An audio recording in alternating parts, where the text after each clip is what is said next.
Bismillahirrahmanirrahim. Assalamualaikum warahmatullahi wabarakatuh. Alhamdulillahirabbil alamin wa bihi nasta'inu ala umuri dunya waddin. Asyhadu an la ilaha illallah wahdahu la syarikalah wa asyhadu anna sayyidana Muhammadan abduhu wa rasuluh. Shalawatu rabbi wa taslimatuhu alaihi wa ala alihi wa ashabihi wa man tabi'ahum bi ihsanin ila yaumiddin. Amma ba'du, ikhwani fiddin rahimani wa rahimakumullah.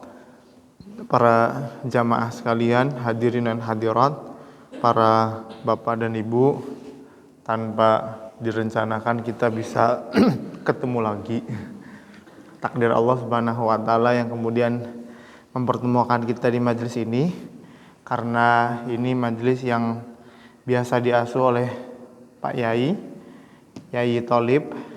Beliau kabarnya kurang begitu sehat. Kita doakan moga-moga kembali sehat walafiat, sehingga bisa mengembalikan atau menjalankan rutinitasnya seperti sedia kala.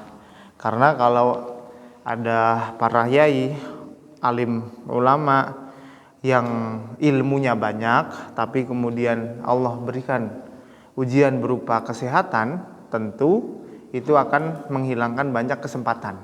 Maksud saya, baik yang ngisi pengajian, pemateri, ataupun panjenengan yang sebagai penyimak jamaah, saling menjaga kesehatan. Jaga makanannya, jaga waktu istirahatnya. Kemudian semoga dengan bekal sehat itu Allah Subhanahu wa taala berikan kita banyak rezeki silaturahim, rezeki belajar ilmu, rezeki mencari nafkah yang halal, rezeki menemani anak-anak kita untuk bisa terus kita didik mencintai Allah Subhanahu wa taala dan Nabi Muhammad sallallahu alaihi wasallam. Biasanya kalau misalkan pertemuan Malsin, saya nyinggung surat. Saya pun lupa sudah sampai surat apa. Panjenengan ada yang ingat? Enggak juga ya.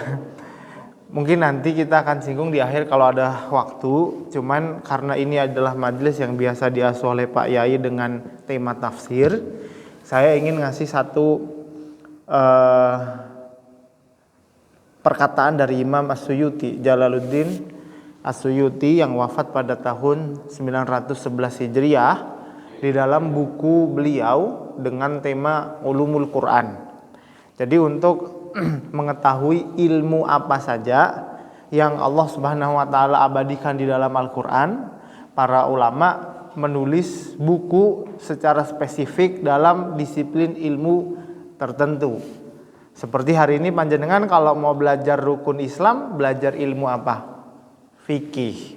Kalau mau belajar rukun iman, belajar ilmu apa sekarang?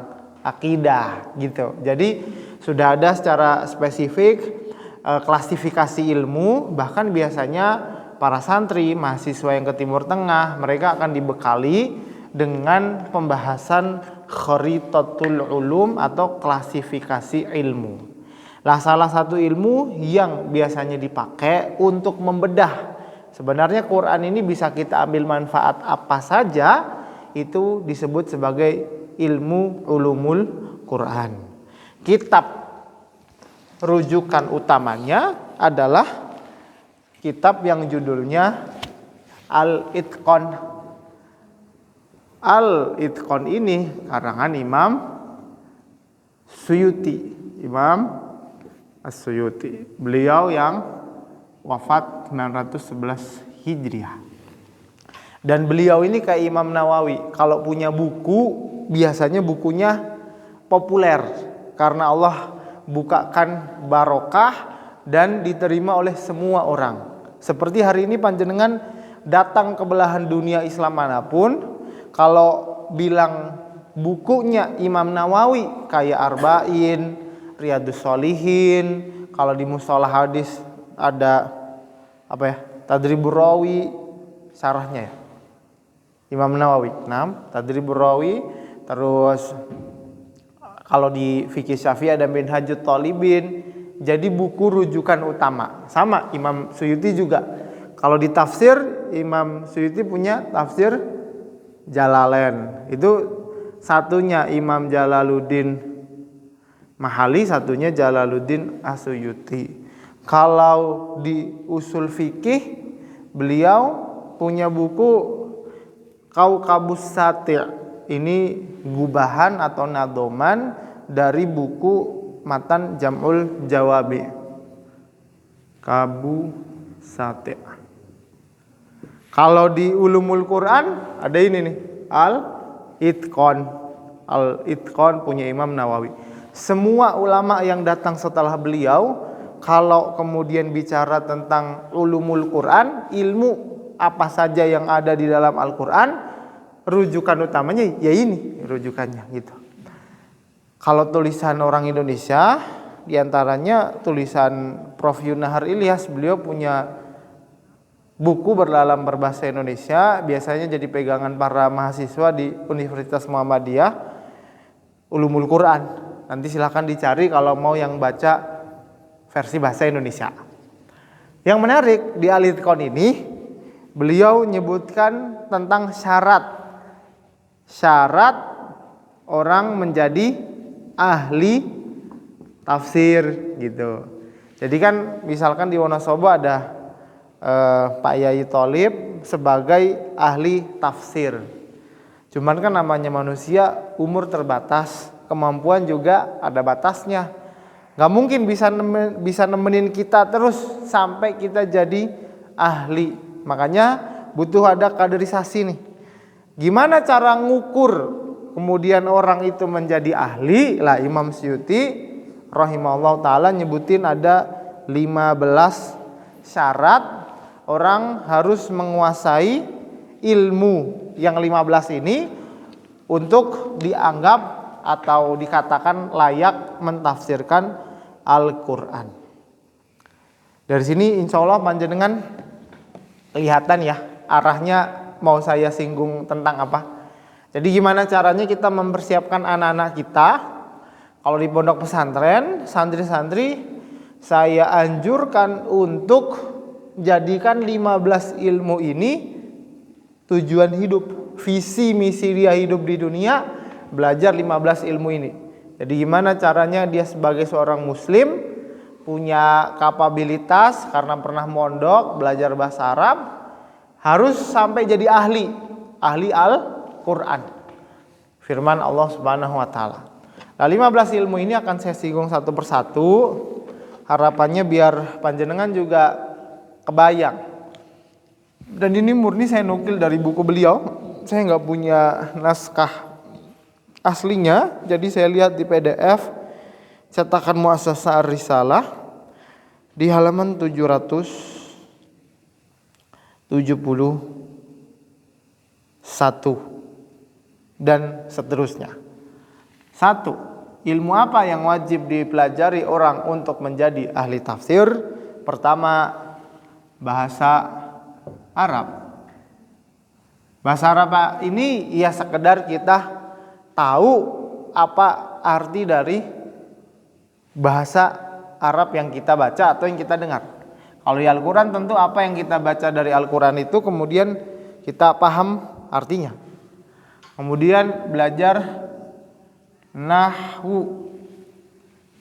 Mungkin perlu saya jabarin dikit bahwa bahasa Arab itu ya susah-susah gampang. Kalau kita lihat data statistik, bahasa Arab ini termasuk bahasa yang paling banyak ya. Paling banyak kosakatanya dibandingin bahasa yang lain. Hari ini orang Arab sendiri pun nggak mesti juga ngerti semua bahasa Arab. Masa iya Ustaz pada nggak ngerti bahasa Arab?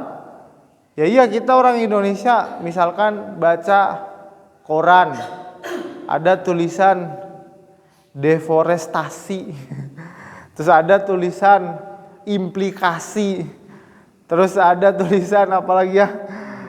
Ya, hilirisasi hari ini programnya pemerintah. Ya pasti kan ada juga yang nggak ngerti gitu loh. Dan itu normal. Ya udah belajar aja, kemudian tahu artinya apa, kemudian jadi ngerti deh. Lah kalau ilmu nahwu Ini gramatikal bahasa Arab. Jadi tata katanya. Bagaimana satu kata kalau disusun sama kata yang lain akan menghasilkan makna yang berbeda gitu. Saya kasih contoh misalkan bahasa Arab apa ya?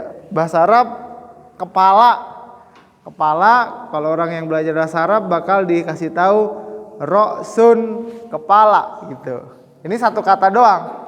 Tapi kalau misalkan roksunnya kita temuin sama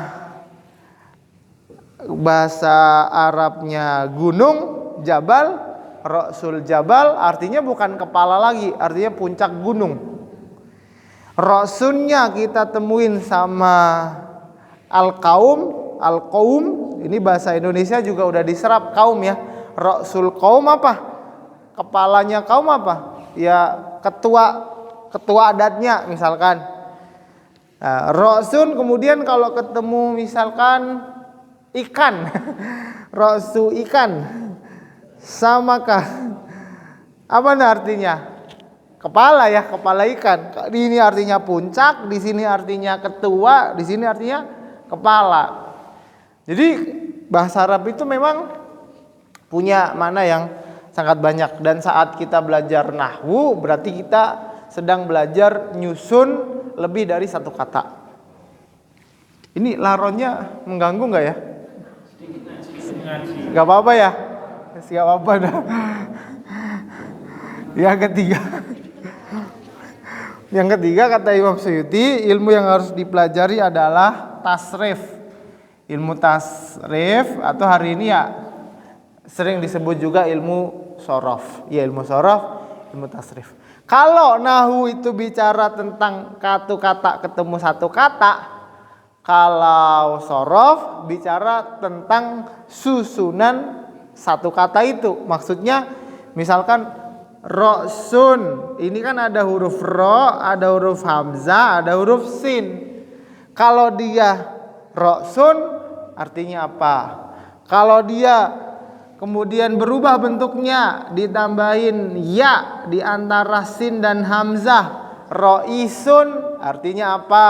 Cuman punya dasar kata yang sama, ro kemudian hamzah dan sin. Itu belajar di ilmu sorof. Yang keempat,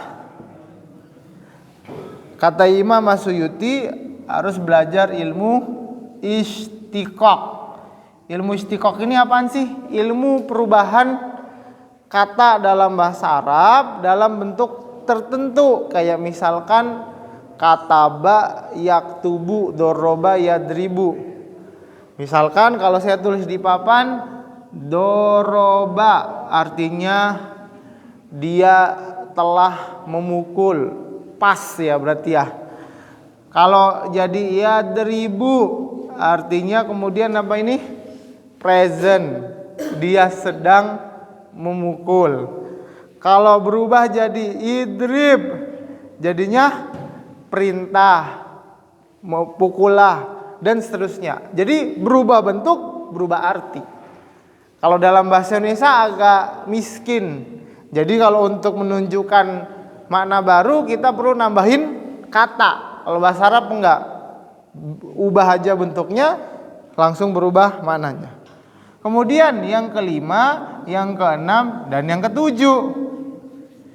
Kok langsung 3 Ustadz? Ya, karena hari ini ada ilmu yang namanya balaghah. Apa itu ilmu balaghah? Ilmu balaghah itu ilmu yang bicara tentang arti dari kalimat bahasa Arab. Jadi kalau bahasa Arab kan ada kata disusun sama kata yang lain jadi kalimat. Kalimatnya itu kemudian ketika datang dalam dialek tertentu punya arti apa? Itu di ilmu balaghah. Ilmu balaghah ini rinciannya ada 3, ma'ani, bayan, dan badi'. Ma'ani, bayan, dan badi'. Udah kelar belum? Belum selesai, totalnya 15. Ini baru setengahnya. Baru sampai angka 7. 7 ini kalau kita lihat mulai dari satu awalnya ilmu bahasa, yaitu bahasa Arab, nahwu, shorof, istiqoq, balaghah yang ada ma'ani, bayan dan juga badi'. Ini semua masuk kategori ilmu bahasa Arab sebenarnya. Dalam rinciannya Imam Al-Lahdal dalam bukunya Syarah Mutammimah Ajurumiyah yang judulnya Kawakib Ad-Durriyah, beliau menyebutkan bahasa Arab itu sebenarnya ada ya kurang lebih 12 ilmu turunannya. Itu aja udah dipilih-pilih yang penting. Jadi kalau misalkan 1 sampai 7 ini judulnya apa tadi? Ini tadi yang mau saya bahas. Syarat menjadi ahli tafsir. Jadi perlu anak-anak kita walaupun kuliahnya juga nggak ke Timur Tengah atau nggak ngambil ilmu agama, pelajaran kayak gini layak untuk dipelajari. Kenapa layak? Karena ilmu ini menunjang pemahaman kita tentang Al-Quran. Seorang tabi'in, Imam Mujahid, ahli tafsir, mengatakan yang dinukil oleh Imam As-Suyuti di bukunya ini, bahwa la yahillu li ahadin yu'minu billahi wal yaumil akhir, tidak halal bagi orang yang beriman kepada Allah dan hari akhir. Tidak halal itu maksudnya apa? Haram hukumnya. An yatakallama fi kitabillahi, dia mengomentari kitab suci Al-Quran, idza lam yakun aliman bilughatil Arab, jika dia tidak punya kapabilitas dalam bidang bahasa Arab. Jadi hari ini kalau panjenengan ketemu influencer atau orang yang populer di media sosial yang udah pada centang biru ngomongin tentang Quran tapi dia nggak ngerti bahasa Arab, kalau versi Imam Mujahid yang dinukil Imam Suyuti, haram kecuali dia menukil, oh ini saya baca tafsir katanya begini. Cuman kalau konten reels Instagram, TikTok yang cuma 60 detik, mana sempat nyebutin referensi. Kan mau nggak mau harus ngasih pendapat. Nah, di sini kemudian penting kita sebagai orang yang belajar mengklasifikasi, setidaknya ada 3 level lah, biar kita nggak terlalu gampang dimanfaatin gitu loh. Kenapa saya bilang dimanfaatin? Mohon maaf hari ini karena maraknya informasi di media sosial, ada oknum-oknum yang populer, cuman dibiarin aja viral gitu. Ya kayak orang yang ngaku bisa bahasa semut, yang katanya bisa bahasa Suryani, itu kan orang gak waras kayak gitu. Tapi dibiarin aja. Kenapa? Ya karena ada agenda. Biarin aja orang Islam terus dikibulin, biarin aja. Lah, yang anehnya lagi masih ada yang nanya, itu beneran orang berilmu gak sih? Itu saking kita gak punya patokan yang jelas, orang alim itu yang kayak gimana sih gitu hari ini loh. Gara-gara semuanya diukur dengan popularitas. Makanya kemudian ada syarat sebenarnya dalam kitab-kitab para ulama, syarat orang yang ahli tafsir, syarat orang yang ahli fikih, standarnya jelas, kitanya yang gak jelas. Jadi tiap kali ketemu orang, wah followernya banyak ya, kayaknya orang pinter nih. Enggak. Makanya kemudian klasifikasi yang mudah bagi orang awam saya sebutkan. Yang paling bawah itu orang-orang yang misalkan orang pinter, tapi pinternya umum. Masuk golongan mereka orang-orang yang mendakwahkan hijrah.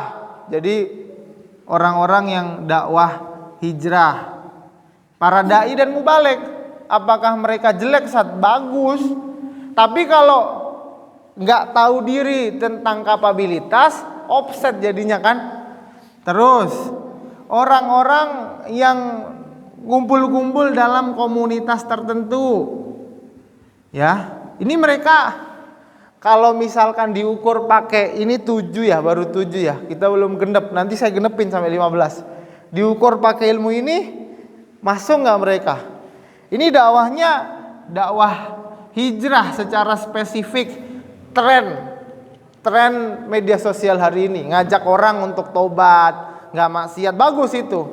Tapi kalau dia nggak ngerti bahasa Arab, gimana caranya dia ngerti kalau ini tauhid, ini syirik, ini halal, ini haram? Kan ragu juga kan kita nerima pemikirannya. Bahkan tadi versi Imam Mujahid, yang nggak halal, haram hukumnya kalau nggak ngerti bahasa Arab ngomongin Quran. Ini level paling bawah.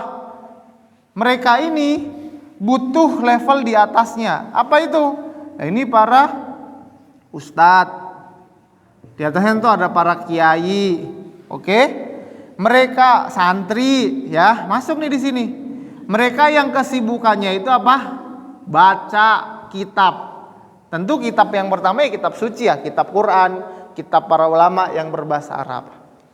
Apakah untuk melakukan perubahan di level ini cukup? Nggak cukup, harus naik ke level berikutnya, yaitu menggandeng para pejabat, penguasa, harus ikut andil amar ma'ruf nahi mungkar. Terus para ulama yang mereka kelasnya kelas dunia, ini harus tersambung, yang sini harus nyambung ke sini, yang sini harus nyambung ke sini, sehingga terbentuklah komunitas sinergi yang bagus untuk mendakwahkan tauhid. Kalau yang dakwah di akar rumput kemudian menganggap dirinya adalah rujukan utama seperti para ulama, ya keliru, nggak tahu diri mah kayak gitu.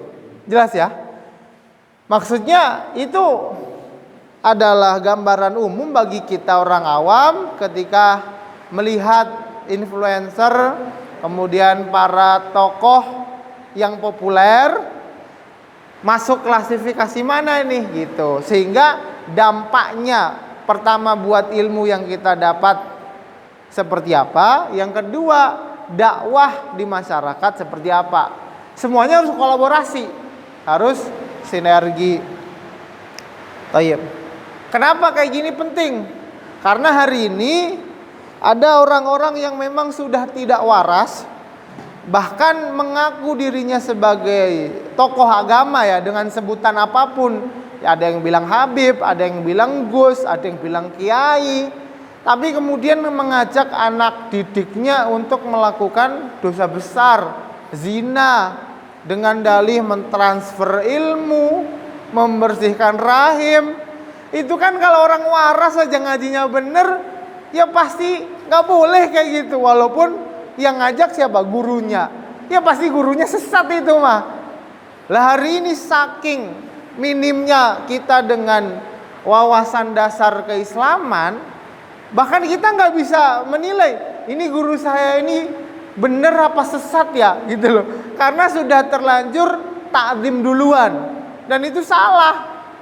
Harusnya ta'zim kita selaras dengan ilmu yang dimiliki oleh guru kita. Maksudnya ya kalau ilmunya memang pas-pasan, ya kita ta'zimi karena kontribusinya dakwah di tengah masyarakat. Siapapun berhak untuk dakwah. Kalau dia kiai punya syarat-syarat ilmu sebagai ahli tafsir, ya kita ta'zimi karena khidmatnya dia kepada Al-Quran.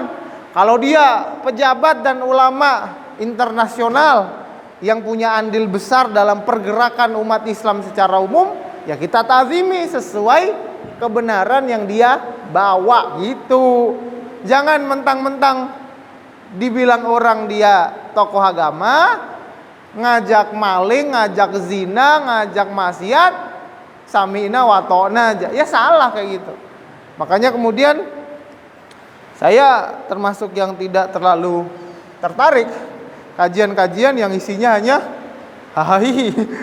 Gimana didik jamaah yang pengajiannya hanya hahahi? Nanti kalau yang nyampein salah, ya dihahahi saja.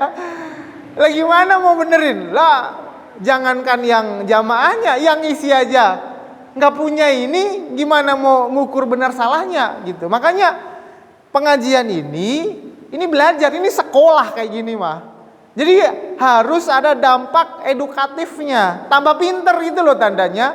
Jangan makin lama kok makin blow on, makin lama makin nggak waras. Masa sampai nggak bisa bedain sih orang ngajak ngaji sama ngajak zina bener mana? Itu kan udah konslet itu mah. Konslet sama fanatik butanya. Kalau ta'zim ulamanya kita sepakat wajib. Cuman kalau ngajak zina apa ya mau ta'zim? Ya enggak. Ini kemudian yang harus kita jaga. Bahwa agama kita ini datang bukan dengan perasaan. Ustadz, perasaan itu kiainya dahinya sampai hitam. Perasaan itu kiainya gak pernah sholat di kampung, sholatnya di Mekah. Perasaan gak ada agama itu perasaan ukurannya. Ukurannya data, argumentasi, bukti. Itu yang dipakai. Ini sampai 7. Dan 7 ini kriterianya masih dalam bahasa Arab. Penting banget bahasa Arab itu. Saya sampai hari ini pun masih belajar bahasa Arab. Karena gak ada habisnya. Panjenengan kalau belajar bahasa Inggris mungkin setahun 2 tahun ikut kursusan gitu mungkin udah clear lah. Tapi ini bahasa yang Allah jaga sejak 14 abad yang lalu karena Allah pilih sebagai bahasa Al-Quran gitu. Pertanyaannya mungkin ada yang tanya ya, Ustadz kenapa bahasa Arab gak bahasa Jawa aja? Ya gak tahu, malah tanya saya. Tanya, ya kita juga nggak tahu, mungkin nyari hikmahnya mungkin ya. Oh mungkin hikmahnya karena bahasa Arab adalah bahasa yang paling banyak kosakatanya. Oh bahasa Arab begini dan begitu. Itu mungkin kita bisa menerka-nerka, tapi nggak mesti juga kayak gitu kan.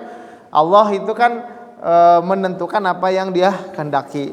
Allah Subhanahu Wa Taala. Lanjut, yang ke-8 syarat untuk menjadi ahli tafsir adalah harus bisa ilmu qiraat. Ilmu qiraat ini di Indonesia jujur gak populer. Bahkan buku-buku yang bicara tentang Al-Quran jarang ngomongin qiraat. Tapi yang menarik, Prof. Dr. Yunahar Ilyas, kalau beliau dalam bukunya Ulumul Quran nyebutin qiraat, keren. Saya karena dulu di Sudan ngambil jurusannya tafsir, kalau kayak gini mah jadi SKS, wajib. Jadi guru-gurunya, dosen-dosennya ya ahli tafsir, Syekh Muhammad Amin Ismail. Allah jaga beliau. Sampai pulang ke Indonesia juga saya ketemu sama ahli tafsir seperti Syekh Muammar Abdul Aziz dari Yaman. Sempat juga ngaji tafsir Jalalain sampai tuntas 30 juz sama beliau. Jadi semua itu jelas ilmunya, standarisasinya ya. Walaupun hari ini keilmuan Islam belum begitu terformat dengan rapi dalam bentuk perguruan tinggi, tapi tradisi mengambil ilmu dari para ulama itu sudah ada dari zaman Nabi SAW hidup dengan para sahabat ridwanullah alaihim. Qiraat itu kan cara baca yang hari ini kita kenal qiraat sab'ah. Qiraat sab'ah itu yang mutawatir, setiap imam dari 7 itu kan 7 imam punya 2 murid. Berarti kalau sab'ah ada 14 cara baca Al-Quran. Kemudian kalau ditambah 3 jadi 10 asyroh. Nanti ada yang sugro, ada yang kubro, ada yang jalurnya itu kecil, ada yang jalurnya gede. Tapi itu semua sebenarnya udah diringkes di zaman Utsman bin Affan. Di zaman Abu Bakar As-Siddiq banyak sahabat yang punya mushaf. Tapi kemudian zaman Utsman udahlah ambil satu aja dengan variasi dialek orang Arabnya. Karena Quran ini turun pakai bahasa orang Quraisy. Sederhananya kalau Quran itu turun pakai bahasa Jawa, berarti ada pengucapan Jawa Tengah yang berbeda dengan Banyumasan. Ada pengucapan Banyumasan yang berbeda dengan Jawa Timuran.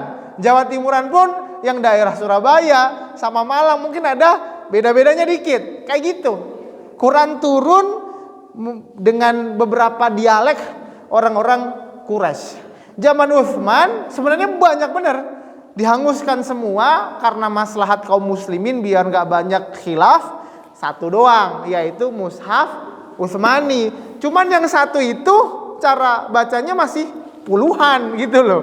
Lah kita di Indonesia riwayat jalur baca Qurannya dikenal dengan Hafiz an Asim. Imam Asim itu punya 2 murid, Hafiz sama Syu'bah. Nanti Syu'bah cara bacanya beda lagi gitu. Dan seperti itulah toleransi dalam agama kita, ilmu qiraat. Kalau saya secara teori karena tuntutan kuliah kelar, cuman kalau prakteknya ngambil ilmunya, ilmu qiraat ini termasuk ilmu yang paling unik. Kenapa? Karena terjaga secara lisan. Ilmu-ilmu yang lain mungkin tertulis. Ilmu qiraat ini secara prakteknya harus terucapkan ke gurunya. Jadi kalau ngambil 10 cara bacanya, 10 kali setoran Quran dari Fatihah sampai Anas. Dan itu harus lulus. Kalau nggak lulus ya sampai lulus baru dapat ilmunya gitu. Kalau saya mah ini belum kelar, baru teorinya doang. Terus nomor 9. Kata Imam As-Suyuti, orang yang mau jadi ahli tafsir harus belajar usuluddin atau akidah. Ya harus ngerti akidah. Makanya kalau misalkan jamaah pengajian atau santri di pondok pesantren ngerti sampai 15 syarat jadi ahli tafsir, belajar mah gak ada habisnya. Belajar akidah aja pernah saya jelaskan bagaimana panjenengan mempelajarinya harus ngatamin sekian kitab. Terus nanti berikutnya beliau sebutkan syarat yang ke-10 adalah harus menguasai usul fikih. Terus yang ke-11, orang yang ingin jadi ahli tafsir harus menguasai asbab nuzul. Terus yang ke-12, orang yang mau jadi ahli tafsir harus belajar nasikh mansukh. Terus yang ke-13, orang yang ingin jadi ahli tafsir dia harus belajar fikih. Fikih berarti part of ahli tafsir, bagian kecil dari syarat orang ingin belajar ahli tafsir. Padahal nanti ketika belajar fikih ada syaratnya orang menjadi mujtahid, ahli fikih. Ini ada 12 kalau syaratnya di sini. Di lain kesempatan nanti saya paparkan. Yang ke-14 kata Imam As-Suyuti, dia harus menguasai hadis yang berkaitan dengan Al-Quran. Jadi enggak semua hadis berkaitan dengan Quran tentunya, tapi setidaknya semua hadis yang bicara Quran dia harus ngerti. Baru yang ke-15, inilah ilmu yang disebut ilmu mauhibah. Mauhibah ini di tempat kita sering disebut ilmu laduni. Pernah dengar nggak ilmu laduni? Pernah ya? Panjenengan jangan tidur di bab sini. Nanti pulang-pulang pengajian, tadi saat ini ngajarin apa? Ilmu laduni. Bahaya. Ini syarat ya. Syarat itu gimana? Maksudnya syarat. Syarat itu harus dipenuhin semuanya. Harus dipenuhin. Misalkan syarat hanya sholat, orang harus nutup aurat, harus ngadep kiblat, harus berdiri bagi yang mampu. Terus dia bilang, ngadep kiblat oke lah, cuman nutup aurat entaran dulu lah. Sholatnya sah nggak? Nggak sah, harus semuanya dong, harus semuanya. Ini juga, panjenengan jangan ambil yang nomor 15 doang, ilmu mauhibahnya. Wah kata Ustaz Ilmi kalau pengen jadi ahli tafsir harus punya ilmu laduni. Saya bilang ilmu laduni itu istilah saja ya, istilah yang dipakai Imam Suyuti, ilmu mauhibah. Apa itu ilmu mauhibah? Ilmu yang Allah berikan secara cuma-cuma kepada hambanya dengan syarat dia mempraktekkan apa yang dia ilmui. Jadi misalkan belajar apa, praktek, belajar apa, praktek, belajar apa, praktek. Orang yang mempraktekkan terus ilmunya akan mendapatkan ilmu mauhibah. Panjenengan pernah baca tafsir Al-Azhar? Punya Buya Hamkah?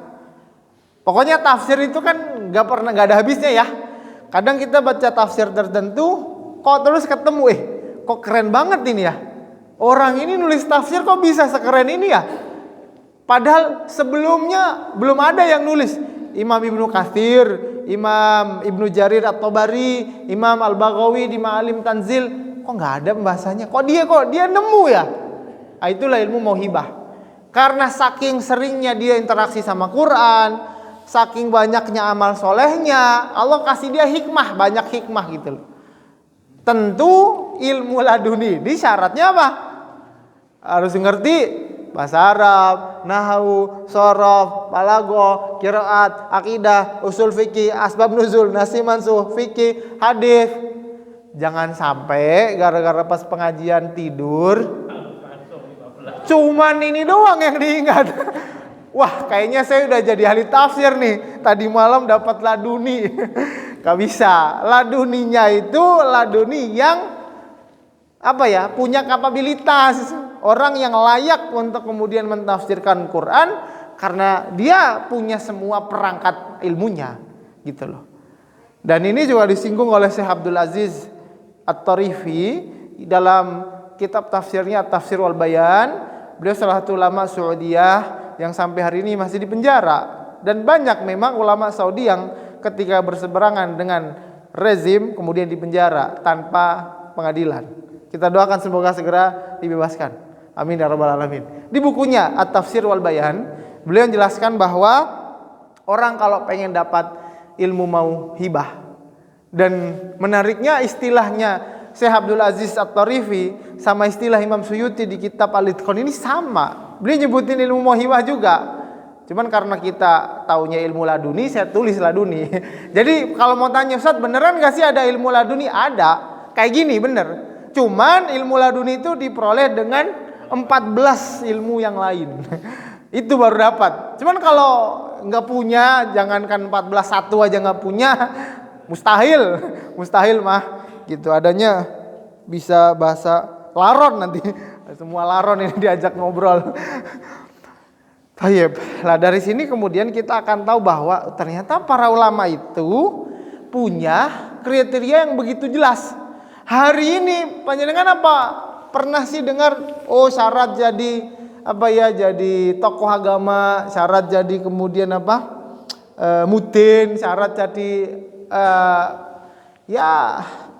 profesi-profesi tertentu yang dianggap sebagai tokoh agama. Kadang itu jadi rancu gitu loh. Sekedar orang pakai sorban, ketu putih, kemudian ke masjid bawa tasbih, dikiranya udah orang pinter ini. Enggak kayak gitu. Tetap harus kemudian diuji apakah benar ilmu yang dia pelajari itu sesuai dengan murni aturan syariat atau tidak. Lebih-lebih dari mana ilmu itu dia ambil, siapa gurunya, sanad ilmunya kemana, dan seterusnya. Tadi kan saya bahas sampai ilmu qiraat ya.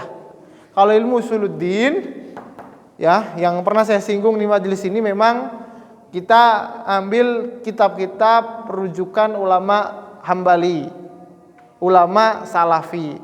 Ya kalau dipelajari ngambil Najatul Kholaf yang kita pernah khatamin di Kadian Jakarta.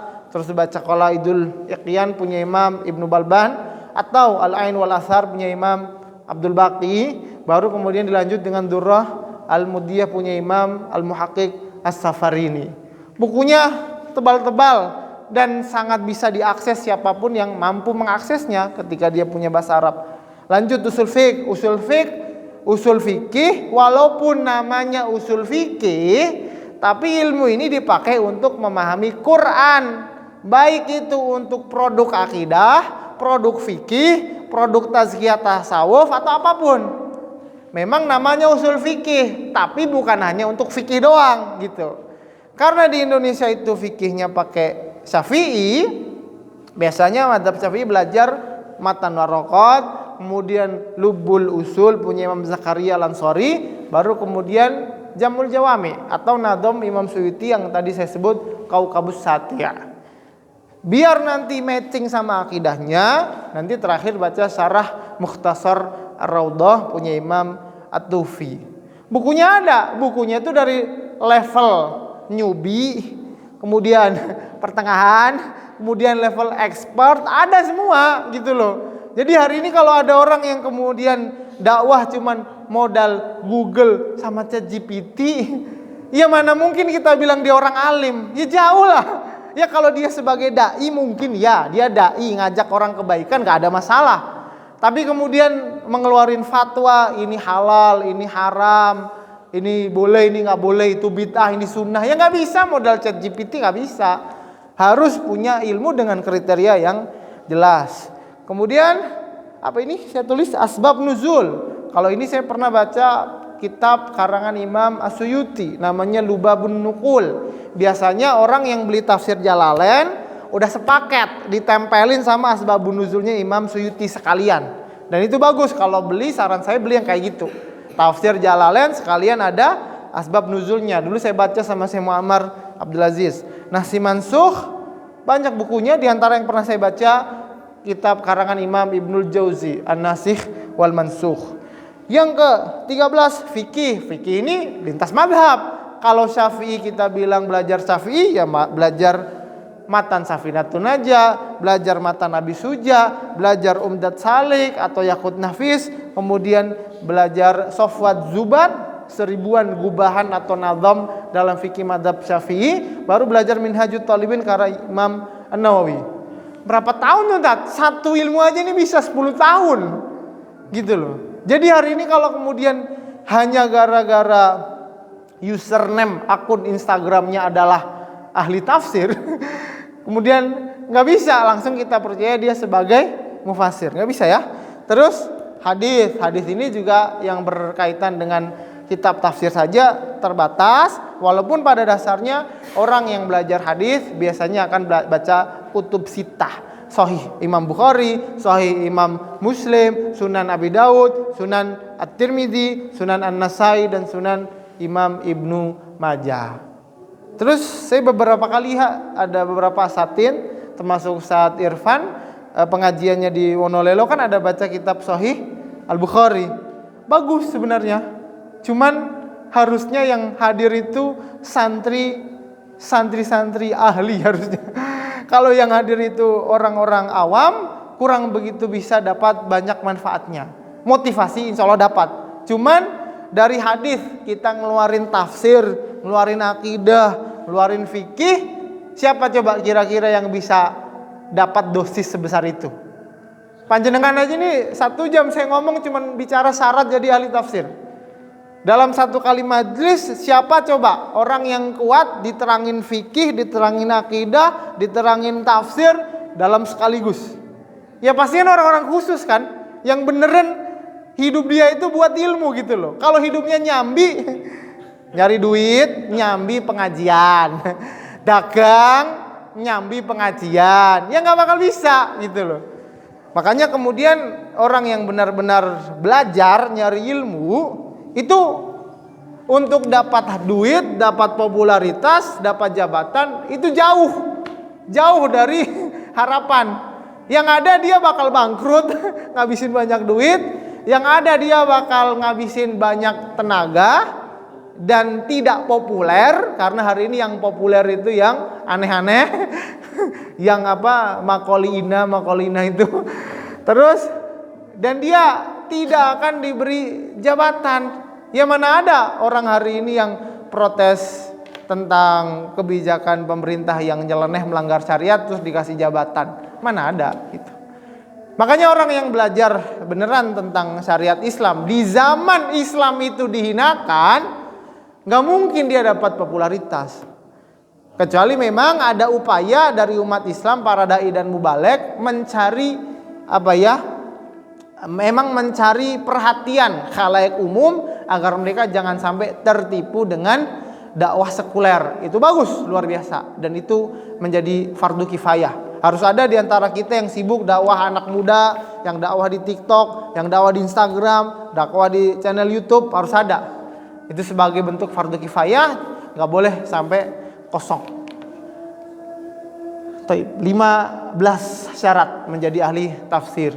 Dan 15 ini saya sampaikan harapannya bukan biar panjenengan putus asa, bukan.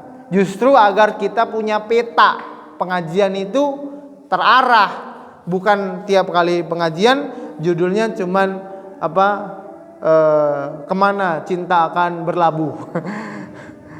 Ini judul pengajian novel fiksi. Ini orang dapat apa pulang pengajian dari situ? Dapat motivasi iya. Tapi apakah sholatnya bakal tambah khusyuk atau malah bakal tambah bucin sama orang-orang yang belum halal? Makanya kemudian kita harus mensiarkan kepada umat bahwa pengajian itu sebelum ada zamannya media sosial itu sudah dilakukan para ulama dulu, dan standar ngaji itu adalah dapat ilmu. Ilmu itu sekedar informasi baru tentang syariat ini yang panjenengan baru pertama kali dengar. Pertanyaan saya, ini 15 syarat kayak gini pernah dengar gak sebelumnya? Baru ya, alhamdulillah, berarti pengajian beneran. Tapi kalau sekedar semangat-semangat, ayo begini, ngapain gitu?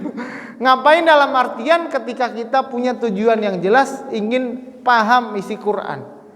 Karena bisa jadi ada banyak yang kemudian curhat, Ustadz kenapa saya pengajian 5 tahun, 10 tahun, 20 tahun, perasaan gitu-gitu aja, seperti tidak mendapatkan banyak hal. Salah satunya karena nggak punya peta. Nah, ini kayak peta ini. Santri saya pun saya kasih tahu bahwa kalian sehidup semati ini harus masukin dalam visi misi hidup kalian. Pengen jadi kaya silahkan, pengen punya istri 4 silahkan, pengen punya usaha gede banyak duit silahkan. Masukin juga ini, pengen jadi ahli tafsir. Walaupun nggak sampai Timur Tengah nggak apa-apa. Biar motivasi kita dengan cinta Al-Quran itu terbukti gitu loh. Nggak cuman ngaku-ngaku doang. Ngaku cinta Quran, cuman giliran diajak, ayo baca Al-Itqan punya Imam Suyuti 15 syarat jadi ahli tafsir. Aduh bosenin banget sih.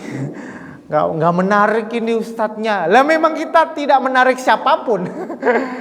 Ilmu itu tidak butuh siapapun. Al ilmu yuta, ya, ilmu itu didatangi. Dan ilmu nggak akan datang ke kita. Kita harus mengorbankan apa yang kita punya. Imam Malik radhiyallahu taala anhu dulu bahkan cerita, saya waktu pertama kali belajar hampir-hampir ibu saya jualan plafon rumah gara-gara nggak punya bekal untuk belajar. Gitu. Hari ini perjalanan saya belajar mulai meninggalkan kampung halaman saya di Nusa Tenggara Timur, rantau ke Jawa itu duit saya kira ratusan juta hilang. Maksudnya hilang itu mau nggak mau orang tua gini terus.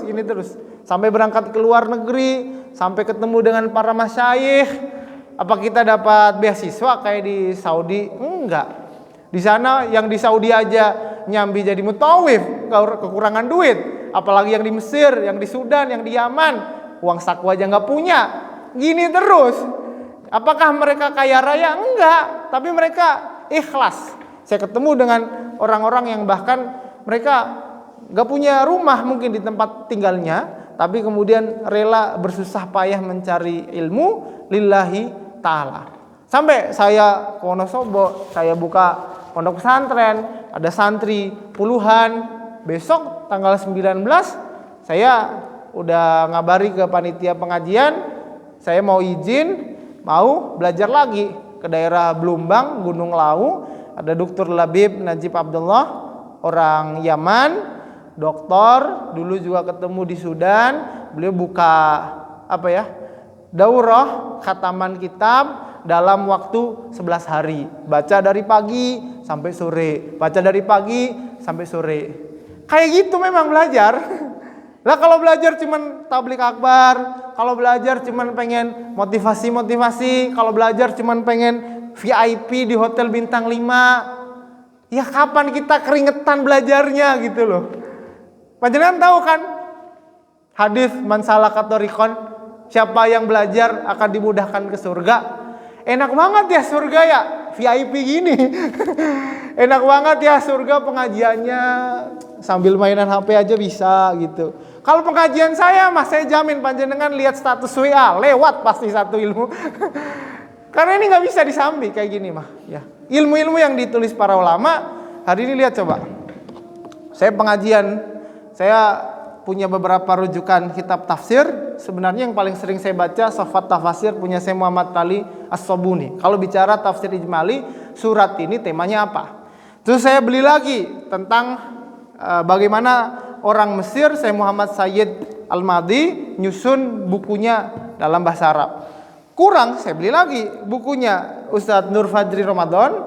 Ya, ini orang Muhammadiyah yang nulis 30 juz tema Al-Quran, 114 surat. Ilmu kayak gitu memang, kayak gitu.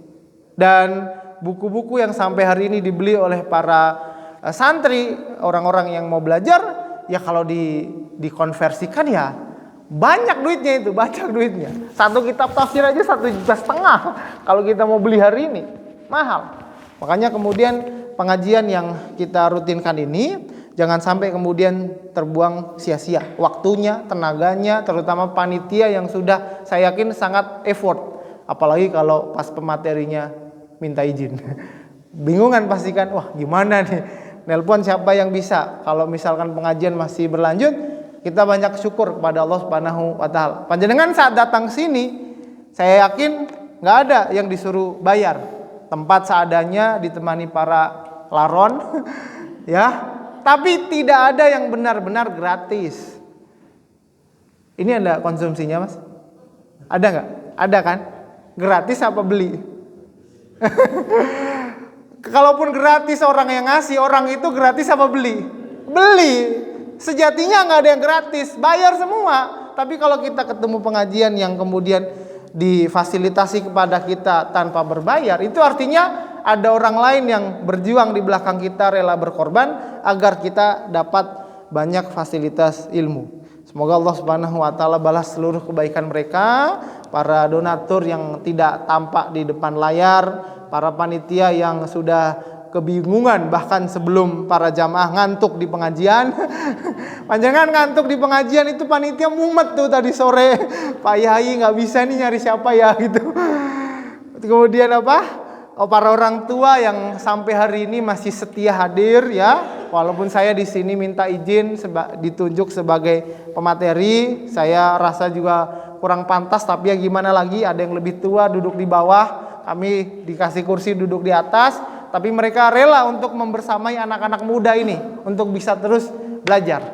Jadi kan sayang kalau kemudian momen ini hanya kita pakai untuk sayang. Makanya udahlah kita beneran belajarnya. Belajar tuh ya kayak gini. Maksudnya kayak gini tuh harus mumet gitu loh. Belajar kalau nggak mumet tuh belajar apa? Anak TK, anak SD waktu disuruh sekolah coba. Pada mau nggak sekolah? Nggak mau lah. Wah di sekolah gini ada tugas disuruh ngitung, suruh ngapal ini. Tapi kalau nggak kita paksa kapan pinternya gitu loh. Kapan pinternya. Makanya semoga yang sedikit ini bermanfaat. Saya tidak ada kepentingan menyindir siapapun, tapi inilah realita kita hari ini. Orang yang populer itu lebih disanjung daripada orang yang berilmu. Bahkan saking kebablasannya diajak untuk maksiat pun sami'na wa ta'na. Karena saking jauhnya mereka dari agama kita tuh ngajarin apa sih? Iya aja kan. Udah yang penting ngikut Pak Yai, ngikut tokoh tertentu, selama dia ngajak apapun ya udah manut aja. Itu yang saya hindari. Makanya pengajian yang meningkatkan taraf berpikir, ya intelektual dan informasi baru itu yang kita kedepankan. Semoga Allah ampuni dosa kita. Mohon maaf kalau ada yang kurang berkenan. Kita mohon ampun kepada Allah Subhanahu wa taala agar diberikan banyak kesempatan, panjang umur, rezekinya berkah, melimpah. Allah berikan kesempatan untuk bisa paham isi Al-Qur'an sebelum ketemu Allah Subhanahu wa taala. Sayang kan? Seumur-umur kita 40 tahun, 60 tahun, Quran perasaan cuman 30 juz deh. Kalau setahun 1 juz saja harusnya kelar juga harusnya kan. Kalau nggak kelar berarti kita bisa jadi kebanyakan sibuk yang lain. Rabbana zalamna anfusana wa illam taghfir lana wa tarhamna lanakunanna minal khasirin. Rabbana ighfir lana wa liwalidina warhamhum kama rabbawna shighara. Rabbana ighfir lana wa liwalidina wa limasyayikhina wa liasatidatina wa li ashabil huquqi alaina. Rabbana hab lana min azwajina wa dhurriyyatina qurrata a'yun waj'alna lil muttaqina imama. Rabbana ighfir lana wa li ikhwanina alladhina sabaquna bil iman wa la taj'al fi qulubina ghillan lil ladzina amanu rabbana innaka ra'ufur rahim. Allahumma inna nas'alukal huda wat tuqa wal afafa wal ghina. Allahumma inna nas'alukal ikhlasa fil qawli wal amal warzuqna husnal khatimah wakhtim lana biqawli la ilaha illallah Muhammadur Rasulullah sallallahu alaihi wasallam. Allahumma arfa'anna al-waba'a wal bala'a waz zalazila wal mihana wal fitan ma dhahara minha wa ma batan min baladina hadha khassah wa min sa'iri biladil muslimin. Allahumma ja'al hadzal balada aminan mutmainnan sakha'an rakha'an wa sa'iru biladil muslimin. Rabbana 'alaika tawakkalna wa ilaika anabna wa ilaikal masir. Rabbana atina fid dunya hasanah wa fil akhirati hasanah wa qina adzabannar. Wa sallallahu wa sallama ala nabiyyina Muhammad wa ala alihi wa sahbihi ajma'in. Walhamdulillahi rabbil alamin. Akhirul kalam. Wassalamualaikum warahmatullahi wabarakatuh.